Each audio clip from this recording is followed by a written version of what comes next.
Shabbat Shalom to all of you. This is the second parasha from the Sefer Devarim, from the book of Deuteronomy. And Vaetchanan, I supplicate you, I beg you, I pleaded you, I ask you. It's basically Moshe Rabbeinu is asking the Creator to please give it the opportunity to go to enter in the promised land. And the eternal God, our Creator, blessed be his name, said to it, enough, Moshe, enough, I already told you. You know, for everything there is the time, for everything is to pass the baton to somebody else. And we are, one of the things that we are as a people, we are a continuing generations. We pass the baton to the next generation, and that is important. And that was the reason that for him was so important to give this valedictory speech at the end of his life. He knew that he was going to die, and he knew that he was going to pass away. He was going to rest, to be in resting with his parents, you know, his fathers. That's the way that the scripture tells us that we do not die, we continue living. You know, there is an eternity in us. How? Because we have been made to the likeness and image of the Creator, and what he has imposed to us is two sides. One, the temporal side, and we call it the flesh, we call it the body, the physical body. But there is something eternal, is the neshama, the soul. You know, and this is something that is going to be forever.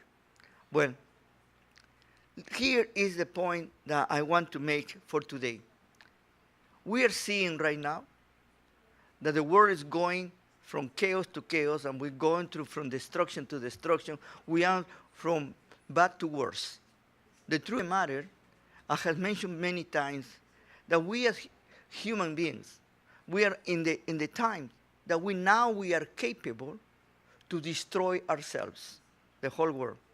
You know, the worst enemy of men is men. You know, the most destructive element that we have today, we are.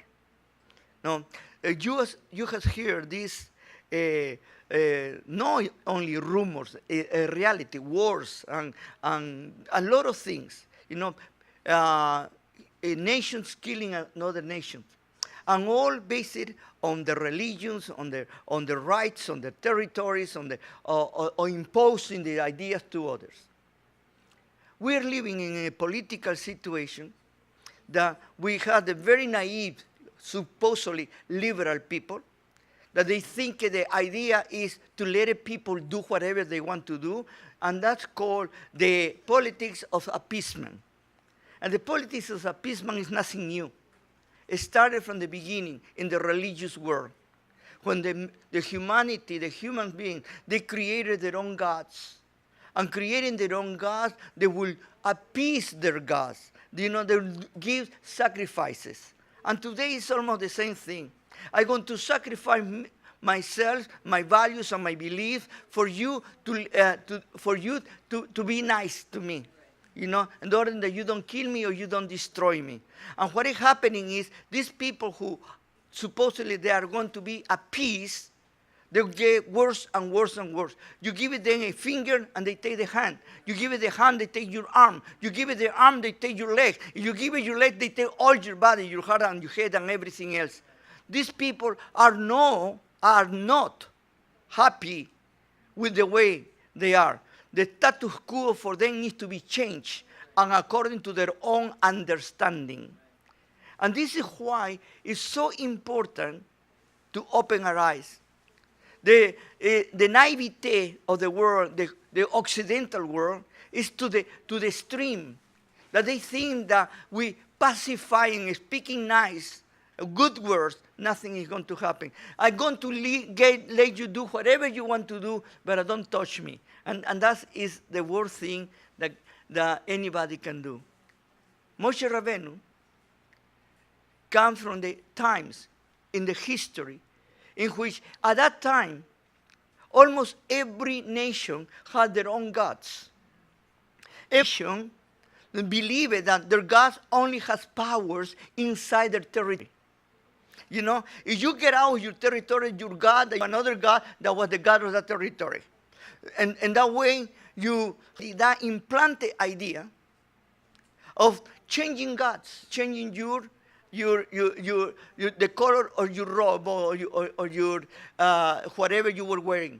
You were going from one country to another country, from one nation to another nation, and the only thing that you do is to change the colors. No, that was normal. Then for people today, that has not changed. Now the people say, you can believe whatever you want to believe, that's okay. No, but what is very interesting, they tell you in this way, my God is better God than your God. And for that reason, now you need to follow my God. And if you don't follow my God, I kill you. You know, that's what is happening today. No, from one side, one group say, believe whatever you want to believe. And the other say, thank you, but you're not giving me the right to believe whatever I want to believe like I believe. We are in that situation right now. And more, we are falling in that trap. Let me read to you. We read to chapter 4, verse 4, that was the first aliyah. Let me read this for you to put attention. From chapter 4 of the Barim, verse 5, I'm going to start. Look, as the Lord my God command me, I have told you all the hukim and mishpatim, all the hukins, all the statutes and ordinances, okay, for you to observe in the country of which you are going to take and possess. Keep them, put them into practice, and other people will admire you and your wisdom and prudence. Once they know what all these ordinances are, they will exclaim, no other people is as wise, as prudent as this great nation. And indeed, what a great nation has its gods, as near as the Lord our God to us whatever we call to him. And what great nation has their ordinances and statutes as upright as the entirety of these customs, which I am laying down for you today. What introduction that is given to the people of Israel. This is the second generation. The first generation has already gone. And he's going to talk even later on immediately. He's going to make to them to remember what happened in the Har Sinai. Here is written the Har Horeb. No? And the experience that they have. And he's telling them, you didn't want to hear directly to the Creator because you were afraid. And you asked me to be the intermediary because you were afraid to listen to him directly. Then you made me intermediary. You were afraid. But our Creator, what I was asking was not fear, was asking reverence and devotion. O sea, ahavá.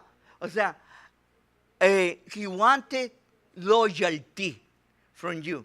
And what your forefathers and you say, we will listen, or we will obey, and we will do it. We will do it and we will obey. You know, this is he is bringing them to understand something.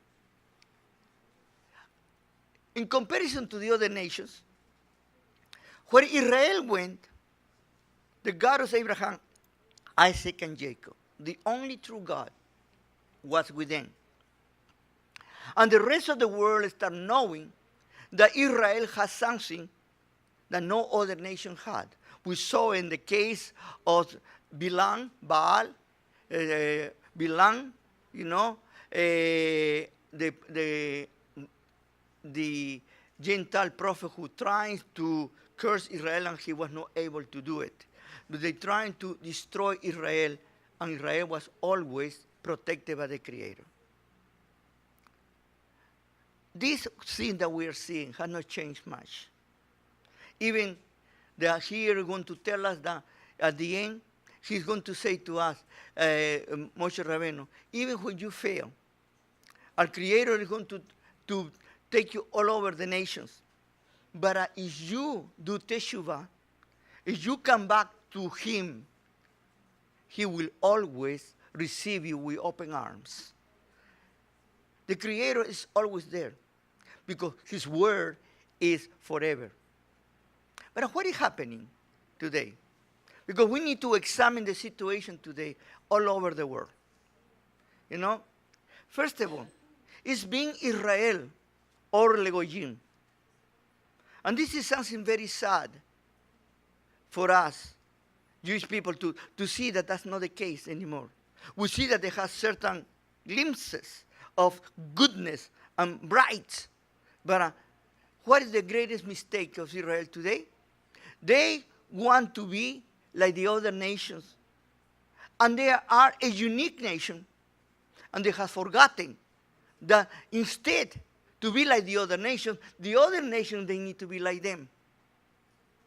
We are the example, not the other nations. The other nations have very little to give it to us. Because the Torah is the basis for all the constitution of the world and for the reality of judgment and for the reality of making right forever. Justice for everyone.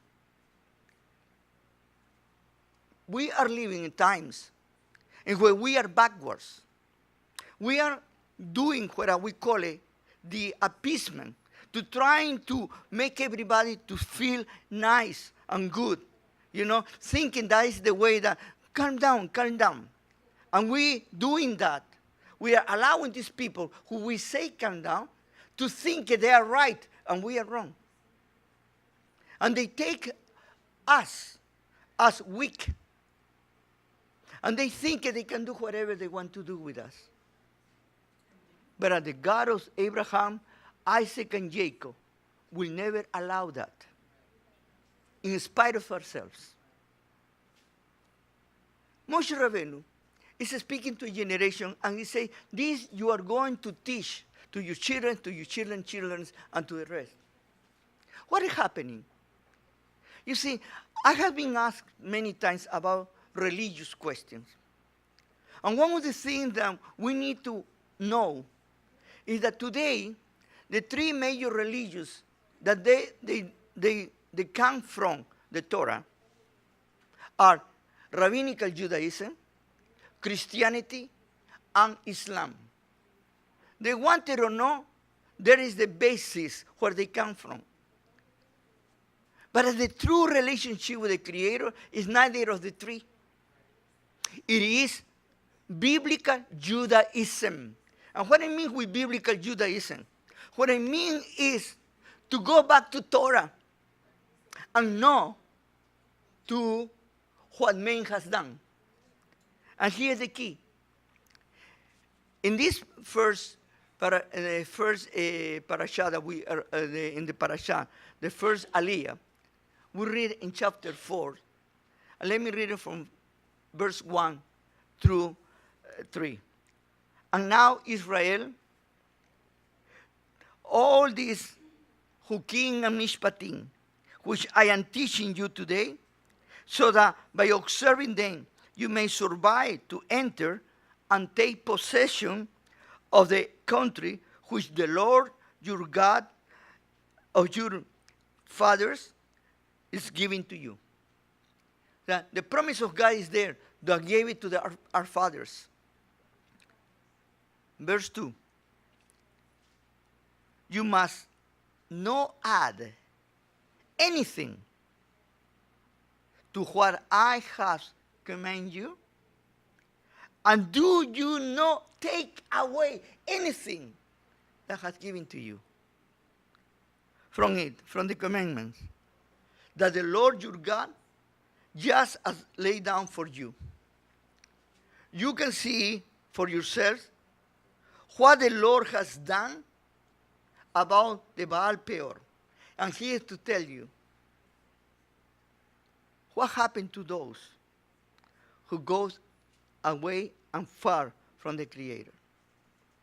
Here is a very interesting key to understand today. You're going to see that right now, you go, I call it the market of ideas, where you go and everybody put it in their tables. And then it's like, I don't know, you have seen that you have gone to some places and sometimes for young people, they have a special, like a flea market, but no, but it has special places for finding a job. And and different companies come and they want to get the best people. Then they offer them a lot of things. They put it there, what they do, how they pay the workers, how they treat the workers. And then these new future employees, they had the choice. I'm going to choose the best company. Well, today is something similar with the religions. They put you there in the tables, and you start checking who offers me more. Which religion gives me more? Which gives me more benefits? Because I need to know my benefits. No? It's like I am working for this guy, I need to see how much he's going to give me back. No? Then I choose about what are my benefits. I'm always checking what is the best for me. Because what happened there, I am the center of the universe.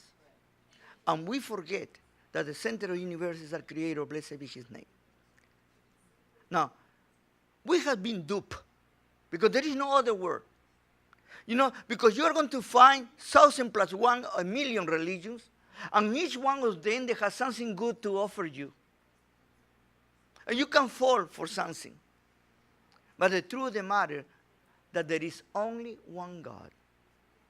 Interested in this parasha, in chapter 6, we are going to have this beautiful blessing, and we have Shema Israel, Adonai Eloheinu, Adonai Echad. And it's very interesting how, depending which religion you come from, how is religion interpreted according to the previous ideas and the previous theological ideas. Each one is going to tell you what it means. And you don't need to be a rocket scientist to understand that what the Creator is saying, there is no other God beside me. I am the only one. The other one don't exist. The blue bluff. But He's telling them, the people of Israel at that time, you are coming from a society, you are coming from nations that they believe in anything. Well, right now, you need to stop that. And I demand from you loyalty. I demand from you that you follow me and do not follow others. What we have done at this time? Let's examine for the sake, only for a few seconds, what is going on right now in Israel. Are we united as a nation? Everybody follow the Creator? Everybody believes in Him or follow Him? No. We are full of superstitions. We are full of hocus pocus. We are full of so many things. And each one is going to tell you what is the right way to do certain things. Like the Creator is more interested in how many steps you take than what is in your heart. Like He can be fooled by your appearance. And we practice this over and over again. We have become the greatest hypocrites in the world. Because we say something and we do totally the opposite. We are in the generation, I call it the generation of the cosmetics, the generation of fooling others, if it's possible, The generation that there is no any longer honesty. That word is not existing in our dictionary. We're in the generation that hypocrisy is a virtue and honesty is a vice. You are condemned for being honest. But as you are elevated, you are a hypocrite. Look at the politics today. Look about the political correct. Look at about the theological correct. Look at about the sociological correct. And not only that, but as humans, we have changed the Word of God. And we have made the Word of God to be wrong, and the Word of man to be right. That's why we are living in such chaotic times. And we can point our fingers to anybody. But remember, when you point one finger, three comes back to you. Remember that when you call yourself holier than thou, maybe there is something wrong with you. Because the only people that really can walk close to God are those ones who humble themselves before Him. No, they are not stuck up. They are not like a big, like a pickup. Totally the contrary. They go down. We are living situations that are very, very hard. Moshe Rabbeinu is telling the second generation, do not do what your parents did, and follow the Creator, your God. Hold on to Him. Don't invent new things. Don't twist the Word of God. Don't make it something that it is not. Don't put rules and regulations that the Creator has never given to you. Don't make anybody more difficult to live a life with the Creator. Totally the contrary. The Creator is the open arms receiving you, not making say you cannot come. You don't need to bribe me. You don't need to buy me, say the Creator. Because you know what? He knows our hearts. He knows our inside. And He knows better than anybody else who we really are. To the point that He even knows better about ourselves than us. We're getting into the point right now. How many times I have received and say, Rabbi, I can do this or I can do that. Rabbi, it's okay for me to do this or to do that. And I always say, what do you think? What you are telling yourself? What do you feel? What do you think? I am your conscience. Each one of us, we need to make our decisions. You know, what happened is we have heard so much from so many quarters.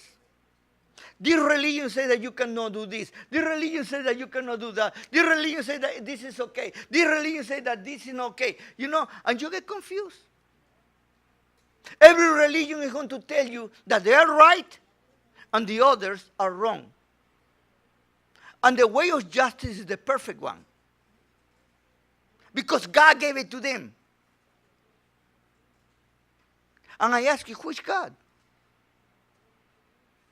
Because my God, the God who revealed Himself in Har Sinai, the God that talked to the people of Israel and showed, doesn't say that. No, but you don't know that here you interpret in this way, and you look at from here, and you see in this way. Give me a break. I am very, very simple person. I am not that complicated. You know, we need to follow Him for what He say, not what somebody else told me that He say. There is a difference between biblical Judaism and rabbinical Judaism, between biblical Judaism and Christianity, between biblical Judaism and Islam. Rabbinical Judaism, Christianity, and Islam, all of them are man-made religions. All of them has been built up by men. The direct revelation of the Creator is for all humanity. And the failure of Israel, it is not only that they didn't follow the true God. The great failure of Israel is that they needed to be or legojim.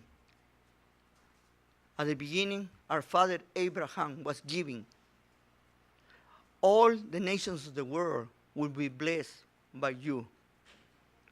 Whoever curses you will be cursed. Whoever bless you will be blessed. Our Creator doesn't change his mind. And we are seeing that way. But let me ask you this question. If you are a representative of the Creator, and you yourself are doing the opposite of what he said to do,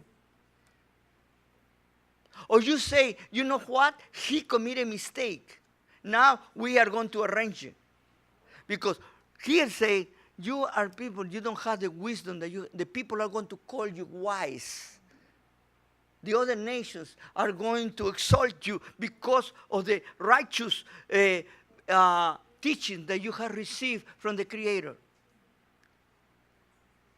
And I'm going to tell you right now, you know what? I need to apologize for the Creator because he committed a mistake. You see, I'm going to start. He didn't create men and women. He created a mix. What happened is that we misunderstand him. You know, I'm sorry, but I'm going to tell you, I need to apologize. He didn't say that we can kill anybody.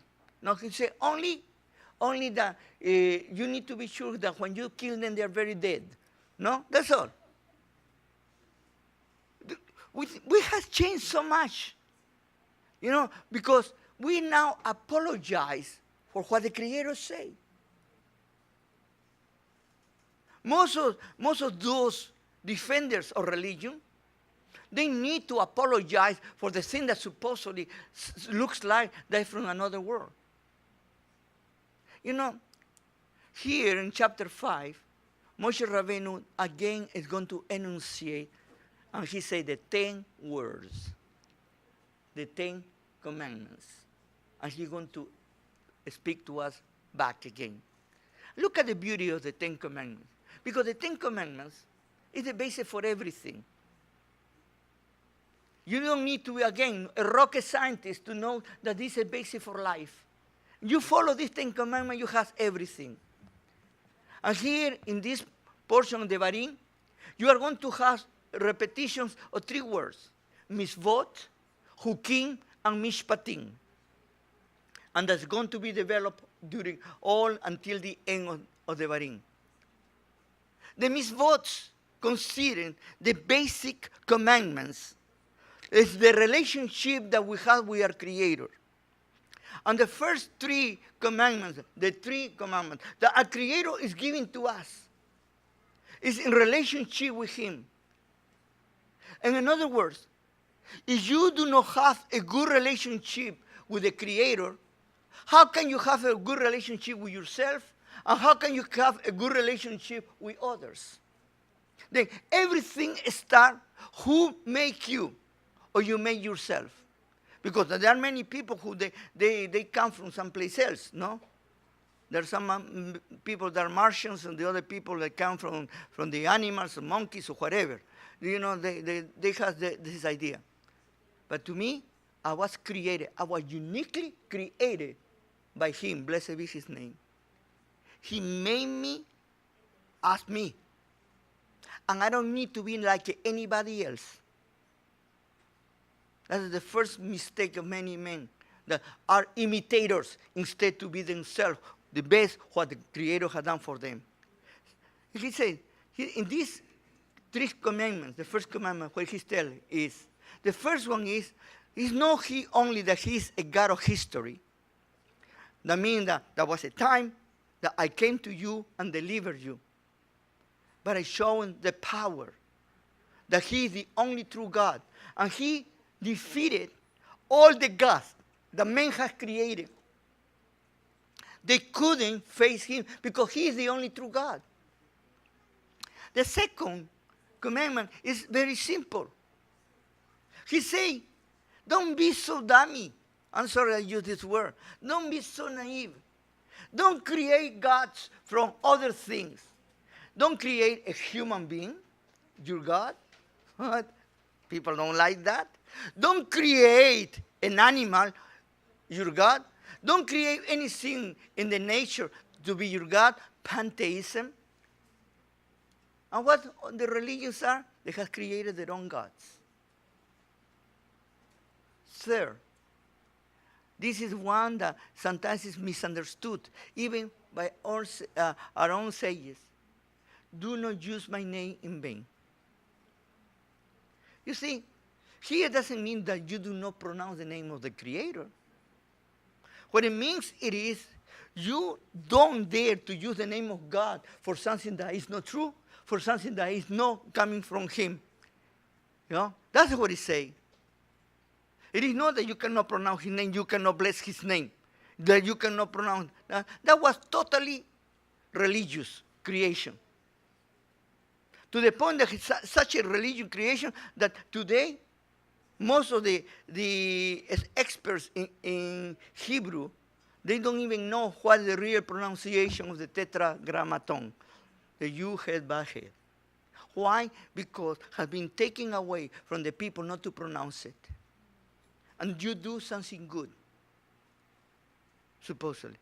When you are worshiping the Creator, why you don't use His name? That is wrong. But that is a creation. But this, you see, the Creator, first of all, my relationship with me, say the Creator. The second part, the second Ten Commandments, that the Creator will call it hukim, ordinances. That doesn't have a very clear understanding of what they come from and what is the benefit sometimes. One of those is the Shabbat. You know, if you look at the Shabbat was given for your own sake. Most of the people interpret it just in the opposite way. I keep the Shabbat for the sake of God.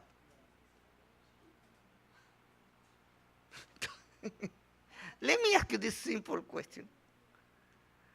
Does God need your Shabbat? Does God need that you keep the Shabbat for Him?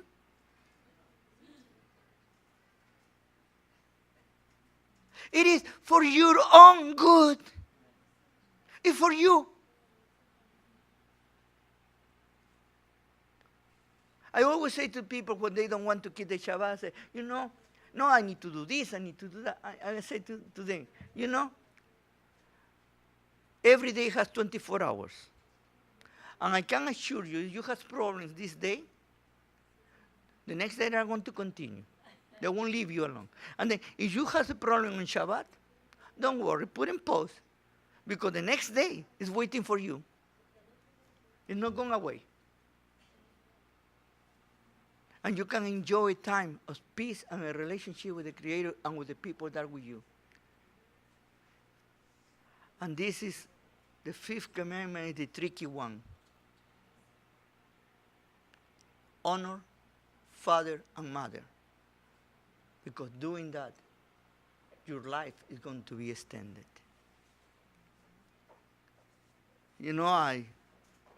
As a counselor, as a rabbi doing counseling, I have faced many cases, very sad cases, by the way, of children that have told me, my parents don't deserve any respect from me.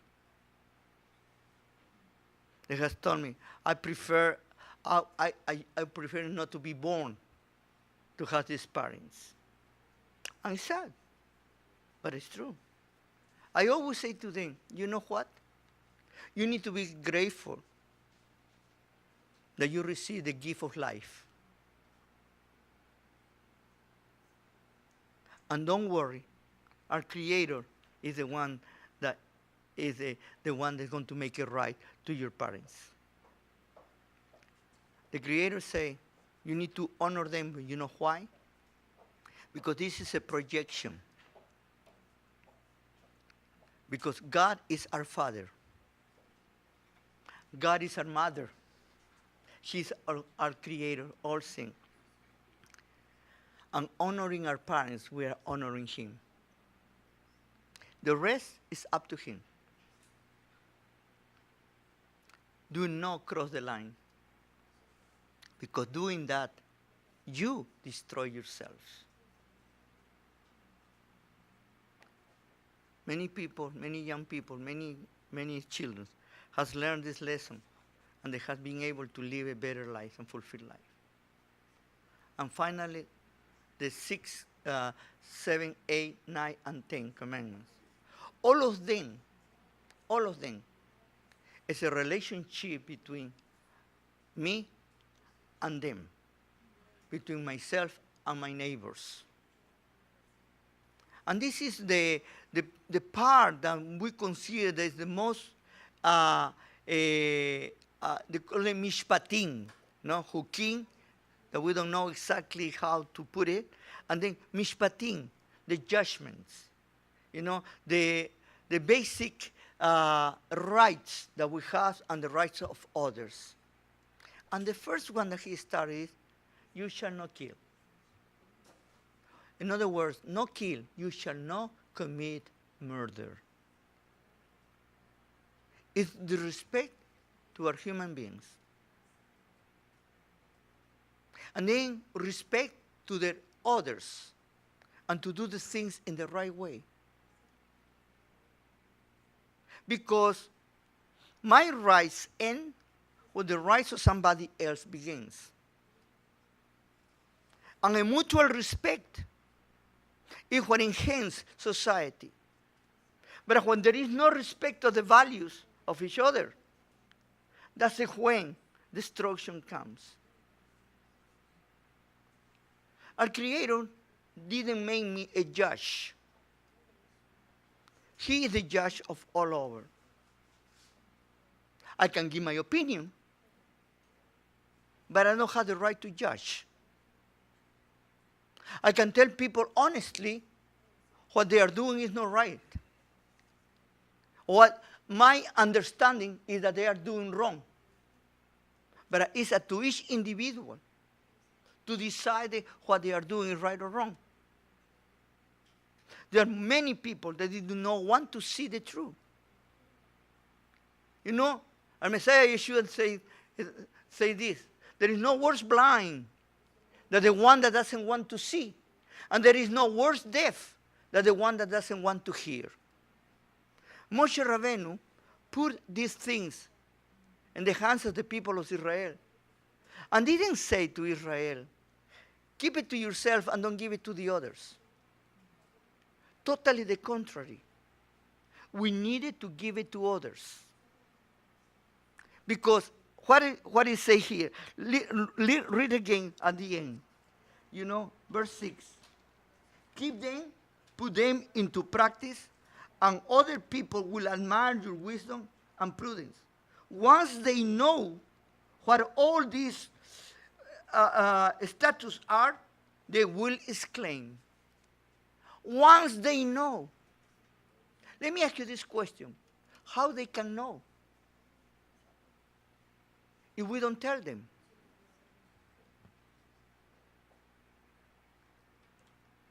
You see, the religion today tells us that is our best well-kept secret. And that is only for us. It's not for the rest of humanity. Let me ask you this simple question, rhetorical but a simple question. The God of Abraham, Isaac, and Jacob is only God of Israel? Because that's the mentality of those times. But we have evolved. Now we understand better. It's totally the contrary. There is only one God, Shema Israel Adonai Eloheinu Adonai Echad. There is no other God beside Him. Then why we are so fanatics to say that the Torah is only for us? Interesting enough, other religions follow that. And they say, that's legalism, that's it for only the Jews, and this is not for us. We have been liberated. Now we are free, and we are under grace. Grace of what?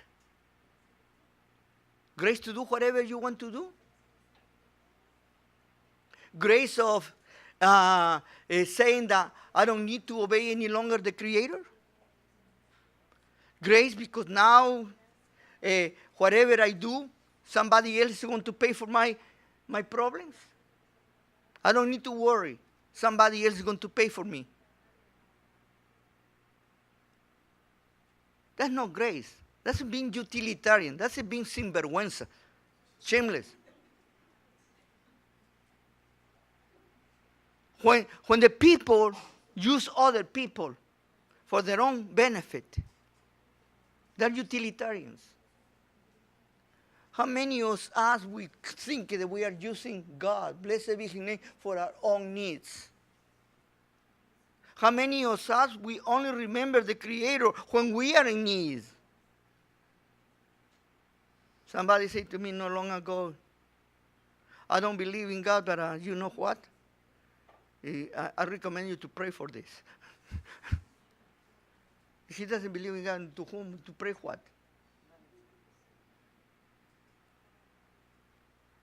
We are living very, very difficult times.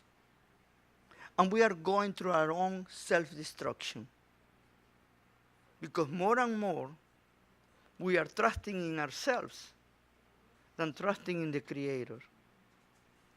And we as human beings, we have shown through history that we are not trustworthy. We have failed from generations to generations to generations. The Torah teaches about Israel, but the word itself is the same. Not long ago, I was having a discussion with somebody telling me that Islam today is barbarian and they're killing a lot of people. You know, the religion of killing. And I say, be careful when you talk about one religion alone. Look at the history. Christianity was not a simple religion. Christianity destroyed our people, persecuted our people.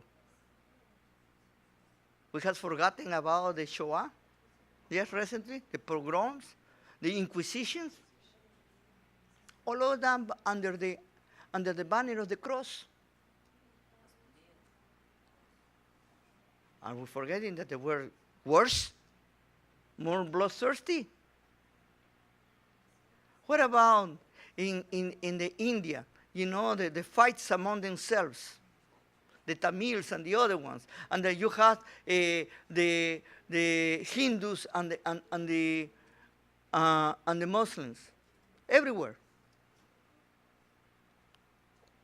All the religions are blood. Even in our Judaism, you know, we have had people that they have called them the following the misunderstanding about Pinchas. We have had our mother Pinchas. You know, they're trying to kill him, and now you see a developing of hate more than trying to talk to each other. By the way, I am not condoning the terrorist behavior. But hating them more won't make it right. Because hate over hate never ever happened anything. And the saddest part, for example, in the middle of Israel, in Palestine, the Palestinians are teaching their children from birth to hate us. And we need to respond to that. And that's sad enough. You know, when Madame Mayer met Saddam, the president of Egypt, Sadat, and he said, where we are going to try to sign a peace treaty, something like that. He said, you know, I don't hate you because you are killing our children. I really hate you because you have made me kill your children.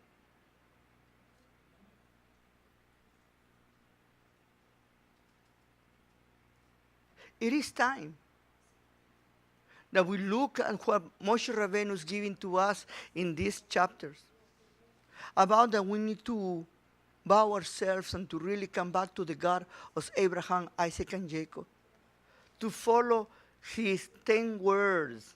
That's the basic constitution. If you follow those 10 words, you have a lot to win and nothing to lose. And you're going to plant a little bit of peace, a little bit of shalom. But at the end, as a Meshachim Yehudim, as a Messianic Jew, I can tell you one thing.